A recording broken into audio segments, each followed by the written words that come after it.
जिसका हर समय मन प्रसन्न रहता है। जानते हो किसका मन प्रसन्न रहता है? जिसका मन प्रभु से अपनापन कर लिया है। मन को सदैव प्रसन्न रखना है तो भगवत संबंध से ही मन प्रसन्न रह सकता है। ये मन चंचल क्यों रहता है, अशांत क्यों रहता है? ये जितना विषयों का चिंतन करेगा, जितना नाशवान परिवर्तनशील वस्तु व्यक्ति स्थान का संबंध स्वीकार करेगा, उतने जलेगा, उतने अशांत रहेगा, उतने चंचल रहेगा। त्यागात् शांतिरनंतरम, जितना इसका वस्तु व्यक्ति स्थान का राग त्याग करेगा उतने शांत हो जाएगा, उतने आनंदित हो जाएगा, उतने प्रसन्न हो जाएगा। मना प्रसादः, यदि आप मन को प्रसन्न करना चाहते हैं तो किसी भी व्यक्ति वस्तु स्थान का इससे संबंध न रख ले पावे, ये सावधानी रखना। और होता क्या है, बोले चलो मनोरंजन करते हैं, कहाँ? किसी व्यक्ति में, किसी वस्तु में, किसी स्थान में, किसी द्रव्य में। होता क्या है, मनोरंजन होता नहीं, एक नई जलन, एक नई चिंता, एक नई कामना, एक नई वासना, एक नया फसाव। चले थे आनंद लेने और फंस गए। हमारा मन प्रसाद, मन प्रसन्न कब होगा? बहुत ध्यान की बात है। भगवान कह रहे त्यागात् शांतिरनंतरम, यदि आप शांति देना चाहते हो अपने मन को, आनंद देना चाहते हो, प्रसन्नता पाना चाहते हो, तो आप वस्तु व्यक्ति स्थान के संबंध से रहित कर दो अपने मन को। एकमात्र प्रभु के चरणारविंद में आप अपने मन को लगा दो। फिर आप देखिए आपका मन सदैव प्रसन्न रहेगा, क्योंकि प्रभु अविनाशी है, वस्तु व्यक्ति स्थान परिवर्तनशील है। वो एक रस प्रसन्न रह नहीं सकता जिसका वस्तु व्यक्ति स्थान से संबंध है, नहीं रह सकता, क्योंकि वो एक रस नहीं है। तो मन कैसे एक रस होगा? वो विनाशी है, परिवर्तनशील है, मूल में दुख है, केवल ऊपर से सुखद दिखाई दे रहा है। मन में अशांति, दुख, क्लेश, बंधन का कारण है किसी वस्तु व्यक्ति स्थान से अपनापन कर लेना। सूक्ष्मता से देख लीजिए, अभी हम यही फंसे हैं, चाहे हम ज्ञानी भगत हो चाहे प्रेमी भगत हो, अभी केवल मन के भगत है, मन को अभी भक्ति के मार्ग में नहीं खड़ा कर पाए। किसी भी वस्तु व्यक्ति स्थान से राग न रह जाना ये वैरागी का लक्षण है। समस्त वस्तु व्यक्ति स्थान में एकमात्र सच्चिदानंद आराध्य देव को देखना ये अनुरागी का लक्षण है। हम देखें कि हम न तो वैरागी है न अनुरागी है, हम तो रागी है। हर वस्तु व्यक्ति स्थान से हम सुख भोगना चाहते हैं। देख लो, अगर ऐसा नहीं तो फिर मन जाएगा ही नहीं। जब तक सुख की लालसा नहीं तब तक मन जाने वाला नहीं। इसको जहां जहां सुख का मिलने का भाव है वहीं वहीं ये जाता है। जब धन, संपत्ति, स्त्री, पुत्र, नाना प्रकार की भोग सामग्री, इनमें हम अपनापन कर लेते हैं तो मन हमारा चंचल हो जाता है। सबका प्रश्न होता है, मन भजन में नहीं लगता, चंचल है। मन चंचल आपने किया है, आपको ही छोड़ना पड़ेगा। आपने वस्तु व्यक्ति स्थान से संबंध कर लिया है, वो चंचल परिवर्तनशील नाशवान वही लक्षण मन को आ रहे। और आप अविनाशी प्रीतम से अपना संबंध कर लो, देखो कितना आनंद मन में रहता है, कितनी प्रसन्नता रहती मन में। भगवत चरणारविंद का आश्रय लेने वाला हर समय प्रसन्न रहता है, ये पहचान है। भारी से भारी विपत्ति में भी उसका हृदय आनंदित रहता है, क्योंकि ये विपत्ति संपत्ति बाहरी बात है।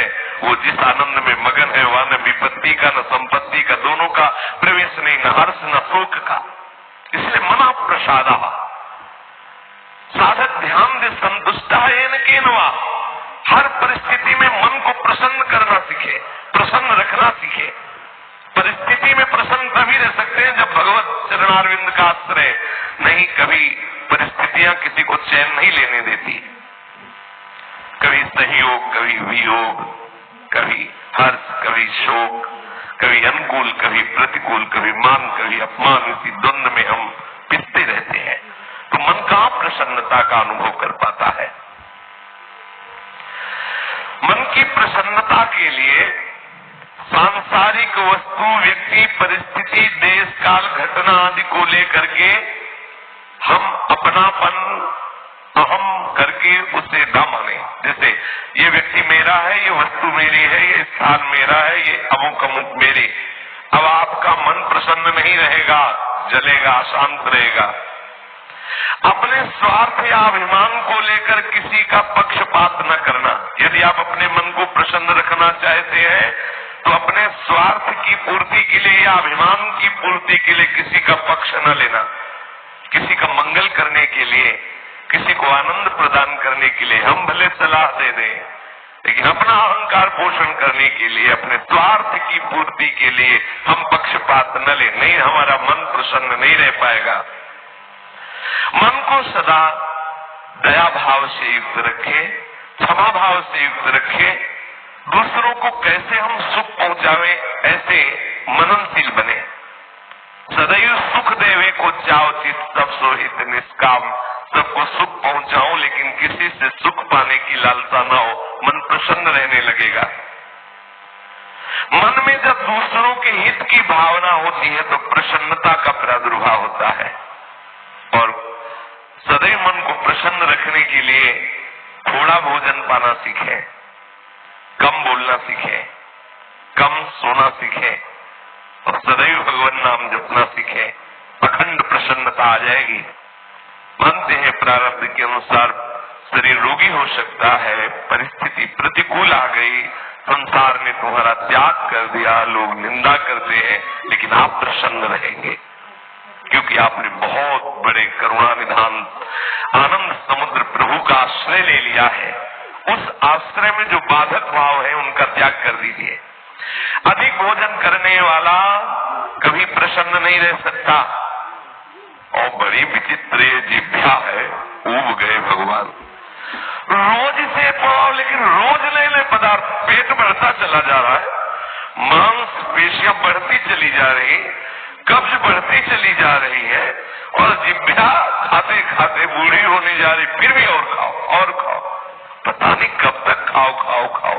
भोजन पर साधक ध्यान दे, नहीं तो आनंद का जो विषय मन की प्रसन्नता है वो आप नहीं धारण कर पाएंगे। बोले हित परमित भोजी, थोड़ा सरल, स्वाद रहित, स्वास्थ्य वर्धक सतोगुणी भोजन पाया जाए। स्वाद रहित भोजन बहुत आवश्यक है भजन मार्ग में, बहुत आवश्यक। ये अधिक मीठा, चटपटा, खट्टा, ये वो सब कामोत्तेजना पैदा करता है, कब्ज बनाता है, मन को चंचल करता है। कई तरह के भयानक ऐसे दोष जो हमारी साधना में हानिकारक है। पक्का समझ लीजिए, ये अनुभूत बात कहते हैं।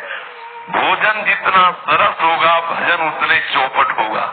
पक्का समझ लो, ये भोजन बहुत घातक वस्तु है, बहुत घातक वस्तु है। साधक इस बात पर ध्यान दे, ये भोजन हमें मारे डाल रहा है। हमारा जीवन भगवत प्राप्ति के लिए है और ये आज पा लिया, वो पा लिया, ये गुलाब जामुन, ये लड्डू, ये वो, बस बुद्धि में विचलता, भगवत चिंतन रहित और नाना प्रकार की वासनात्मक खेल की कामनाएं, कल्पनाएं, ये भोजन के कारण। बहुत आवश्यक है भोजन सुधारना। भोजन नींव है परमार्थ की। जैसा खाओ अन्न वैसा बने मन। तो मन प्रसाद कैसे प्राप्त होगे, क्योंकि आपका भोजन ठीक नहीं है। बहुत सावधान, बहुत सात्विक और नियमित परमित भोजन हमें मन प्रसादा स्थिति में निश्चित प्रतिष्ठित कर देगा। दूसरा, नित्य में एकांत सेवी। उपासक को चाहिए कि कम लोगों से मिलने का स्वभाव बनाए। सत्संग सुना या गुरुजनों के पास बैठकर जो प्रश्न उत्तर हुए, बस चुपचाप एकांतवास करने का अभ्यास होना चाहिए। हर समय हम किसी से बात करते रहे, हर समय हम किसी से मिले रहे, हर समय कोई हमारे समीप रहे, तो हमारी अंतर्मुखता नहीं हो। भले वो हमसे बात न करे लेकिन हमारी अंतर्मुख वृत्ति में बाधक हो जाएगा। इसलिए साधक को चाहिए को एकांत सेवी बनने का स्वभाव बनाए। ज्यादा किसी से बात नहीं कर, वैसे बात करने का नियम तभी रखना चाहिए जब कोई आपसे प्रश्न करे और प्रश्न का उत्तर आवश्यक है देना, उत्तर देने से उसका मंगल होगा तो ही बात करें, नहीं न करें। बहुत कम जीवन है हमारा, बहुत कम समय है, हम अगर व्यवहार प्रपंच की सत्ता को सत्य मानकर केवल यही हमारा कर्तव्य है, यही ऐसा व्यवहार का निर्वाह करना, तो हम भगवत साक्षात्कार कब करेंगे? कब हमारे हृदय में वो अखंड प्रसन्नता, कब हमारे हृदय में वो अखंड विकलता भगवत साक्षात्कार की होगी? और बोले वाणी से हितकर मृद वचन बोले, एकांत सेवन करे और नींद भी एक नियमानुसार करे। स्वल्प निद्रा विहारा, स्वल्प सोने का समय बनाए। 24 घंटे में 5 घंटे बहुत है शयन करना, बहुत है, मतलब बहुत हो गया 5 घंटे। 6 घंटे तो उनको जो बहुत शारीरिक श्रम करते हैं, 7 घंटे मतलब खत्म, अब इसके आगे साधक शब्द नहीं लगेगा। 6 घंटे तक तो मतलब बहुत हो गया कि बहुत श्रम करता है, इसलिए ठीक है। 7 घंटे मतलब प्रमाद स्थिति आ गई, 7 के बाद तो प्रणाम है, फिर तो कोई बात ही नहीं है। अब आप देख लो किस श्रेणी में आप हैं। उत्तम साधक 4 घंटे में हो जाता है, ठीक है। 5 घंटे पर्याप्त है। और जिनको बहुत शारीरिक श्रम होता है वो 6 घंटे, और कुछ तो ऐसे होते हैं कि हर घंटे में झपकी, हर घंटे में आनंद। हाँ, समाधि भाव को निद्रा समाधि स्थिति, व्यास भरोसे कुंवर के सोच पाओ प्रसाद। सत्संग हो रहा है, थोड़ी ढिलाई हुई, बस गए समाधि में गए, बिल्कुल। हाँ, मक्खी भल बनाए चाहे मच्छर भल बनाए चाहे महात्मा भल बनाए, कोई फर्क नहीं पड़ता। अब निद्रा समाधि स्थिति, आओ समाधि भीतर। स्वामी हरदास जी कहते मली तितला डुलाओ, आओ समाधि आ गए। तो थोड़ा सावधान करे। स्वल्प निद्रा विहार, और घूमने फिरने का भी एक नियम होना चाहिए।